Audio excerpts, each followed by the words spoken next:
Bonjour la famille.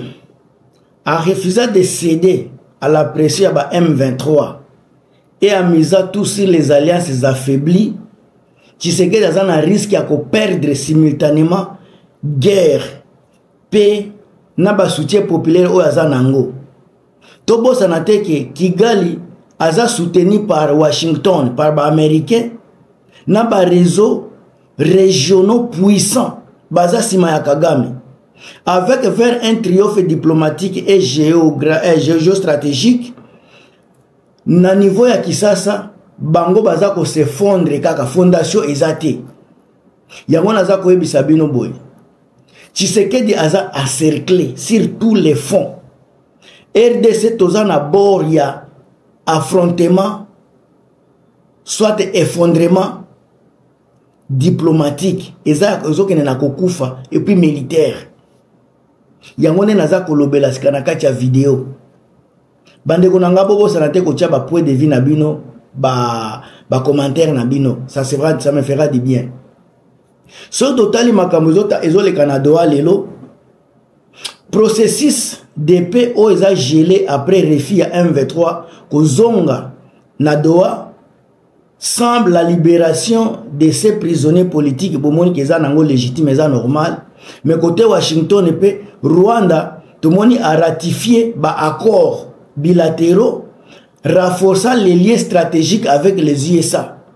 Nini nde biso na Tshisekedi azosala, nini nde Tshisekedi azosala pendant que Doha iza ko simbate, Rwanda aza ko ratifier des accords bilatéraux ya ko renforcer des liens stratégiques avec les USA. Tshisekedi azosala nini? Bobo sanate que Tshisekedi aza isolé diplomatiquement, aza affaibli militairement, et aza confronté na une opposition interne au tozomona de plus en plus ezo comme offensive na kati ya mboka. Bandeko bobo sanate ko tia ba commentaire na bino ba point de vue na bino na kati ya video yo naza ko détailler ba makambo ebele o ezo la kisa Tshisekedi penda effondrement na yango eza ko monana. Ezala si le point militaire diplomatique aza encerclé sur tous les plans. Alors, objectif à M23, ils ont obtenir par force ce que Kinshasa refuse refuser par la diplomatie. Donc, on a mené M23 comme il faut forcer Tshisekedi à libérer les militaires. Et là, Tshisekedi est incapable. Ngana Zolo est incapable. Tshisekedi a déjà M23, banani oyo ba prisonnier M23 chance za mingi Tshisekedi aboma bango yango azokoka kopesa bango te parce que ya M23 déjà toyebi ke ba M23 ba pesa ya bango e boni Tshisekedi azoboya kopesa ya kozongisa ya bato. Alors ba déroulement probable ko ya na kati ya septembre oyo tozana août septembre ba makambo ebele ko bimela e kozala na multiple offensive. Ba offensive ozala multiple na ba fro ebele. Ekozala Masisi, ekozala ba Walikale, ekozala ba Uvira, ekozala na ba tokene na ba Katanga, ekozala na maniveau ya Kisangani, ba ekozala crazy pona gouvernement avec armée auto nango ya faible. Alors to risque kozala ba utilisation d'armes lourdes, ba drone na ba stratégie asymétrique. Oyo banani ba FARDC batikala jamais kozala nango. Alors to kozala pena ba renfort silencieux oyo ko bimana ekoyana à partir ya Rwanda to ebike Bunagana basi ba fungole comme on appelle Uganda ba renforcer ba équipement à partir ya Bunagana avec ba frontière Ituri. En tout cas bo s'attendre avec beaucoup de choses, mais conséquence ya likambwana ezaboye soki chite ba localité et beloza stratégique eza kokweya c'est que Tshisekedi eza ko perdre tokozala na ba afflux massif ya ba déplacer interne au jusqu'au moment naza ko sala émission tozana presque 150 000 nouveaux réfugiés baza ko bima chaque jour na niveau na kati ya mboka na biso oyo Tshisekedi yemoko aza incapable ko gérer. Ezola que ça déjà Tshisekedi a comme na perte ya contrôle par la FARDC dans au moins 3 zones minières sensibles. Ituri, Tshisekedi a contrôlé en côté. Babunagan, Bawalikali, ba zone minière wana aza contrôler en côté. Boke na ba Masisi, ba place ebele Tshisekedi aza contrôler les sous-souté ba zone moko sensible. Alors si les plans diplomatiques, tokolo ba diplomatie o eza parallèle contournant Doha tolo baba États-Unis, ba Israël, ba Union africaine. Objectif nango eza nini? Eza ko marginaliser Qatar et pe baza ko linga ko repositionner ba puissant proche du Rwanda comme médiateur dominant. Comme bamoni makambo na niveau ya Doha ezo simbate. Sika bakozong bakoloba nani Doha kasi abima ba misusu ba meka. Sika bakotie ba baza proche na Rwanda. Comme ba médiateur dominant sika na ba proche na Rwanda. Alors ba déroulement probable onga naza komona après nyoso na uti kotanga epa na uti kotala epa ba ndeko na biso misusu nao naza kotanga na ba na Reuters bokepe na DW yango pezo ko eza ko pesa ba information ebele vous allez voir compte, vous allez vous rendre compte que déplacement ya Massad ya Anthony Soki Blinken ou d'un envoyé de l'Union africaine à Nairobi ou Kigali et ça n'a pas proposition de nouveaux accords de cesser les faits conditionnels sans libération immédiate des prisonniers. Accord de ça malembe. Tous la tentative de remplacer Doha par une nouvelle capitale de négociation et au cause de la Addis Abeba ou bien Kampala. Bamakambo ce qu'ils ont changé bazo kende na ba médiation boba za l'approche ya Rwanda nde esika tozo kende. Bomoni déjà bako changer capitale yango ekiko zala nango Nairobi ekiko zala pe Kigali nini ba Addis Abeba ekiko zala pe Kampala. Alors conséquence ya makambo na nyoso processus de Doha ekiko zala discrédité ekiko zala soumis en application te ba osala mususu.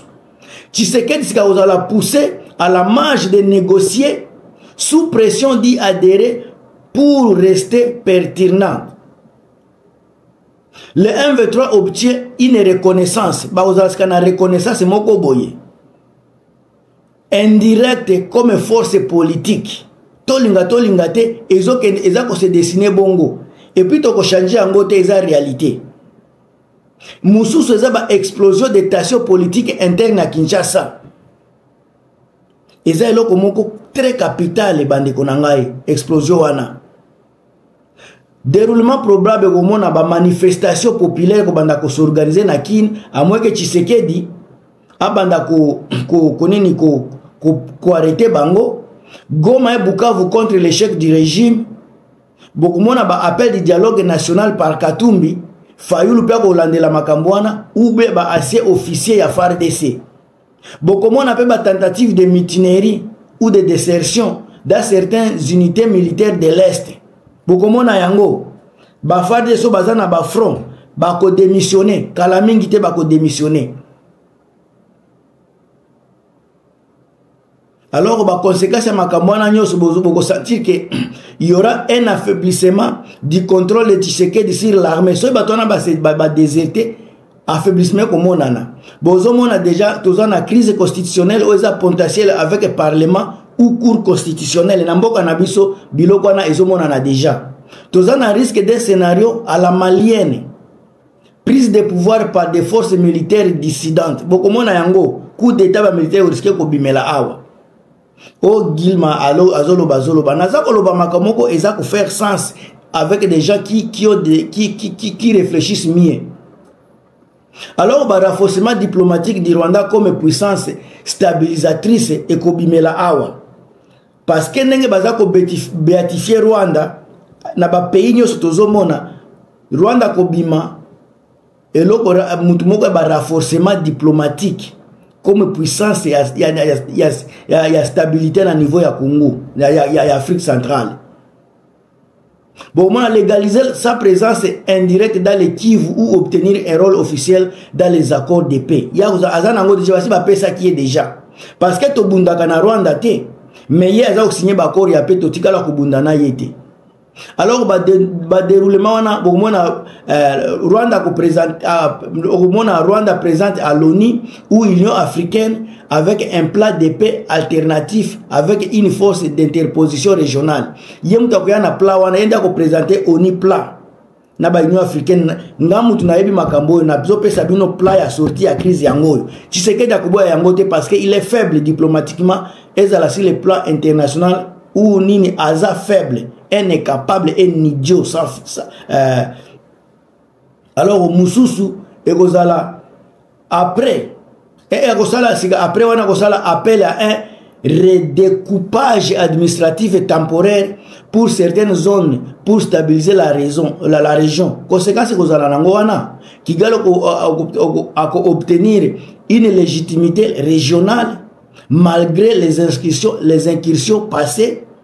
RDC a perdre le facteur du contrôle sur au moins 30% de Nord Kivu a perdre yango. Le M23 peut devenir acteur officiel et reconnu par certains États. Et malgré ça, Tozoloba, M23 va comme repousser les sous, va faire de ces musika. Donc, à part 30%, comme on a nini, à RDC va koya na contrôle, il y a moins de 10% na Kivu. Ce qui botali makamne goza kotambola. Alors, pression financière internationale ezako croître sur Tshisekedi. Ba pression financière. Donc ba Bayer bazako tia Tshisekedi munini moto bazako chaye moto pona dégradation à l'état ya Congo bazako tie panzi likolo pona insécurité na mboka na biso. Alors sur le plan économique eloko ko bimela wana sika ya somo pe ya mawa bokomona FMI na Banque mondiale bakako suspendre temporairement le décaissement exigeant une solution de paix claire. Ceux qui Banque mondiale bakako se retirer na ba FMI ba se retirer Tshisekedi akoya ko vivre ndenge nini même malgré toza na mbongo na Congo aza ko senga ka banyongo sika ye muto alela nyongo soki ba banque wana bakangi tokosuka wapi. Les États-Unis conditionnent leur coopération militaire et sanitaire à des gestes d'ouverture envers le M23. Les États-Unis conditionnent leur coopération militaire et sanitaire à des gestes d'ouverture envers le M23. Bandeko, makambo eza ndenge mususu. To komina tozana ralentissement brutal des projets publics, ba inflation galopante, ba grève sociale, tozana isolement économique du régime, tozana perte de soutien parmi les élites. Tshisekedi contraint d'accepter une médiation imposée et humiliée, il est obligé.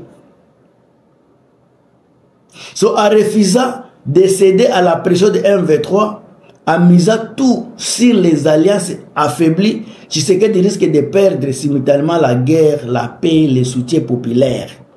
Kigali a soutenu na Washington et na Ebisakabino. Des réseaux régionaux puissants avancent vers un triomphe diplomatique et géostratégique. Pendant que Kinshasa a s'effondre sur toutes les fondations Tshisekedi na régime naye bakufi. Na kolobela bino makambo na ndenge nini bandeko. Na sukeli awa. Bope sanga ba point de vue na bino, bocha ba commentaire, on avance toujours na kati ya ba analyse pe ba éveil patriotique.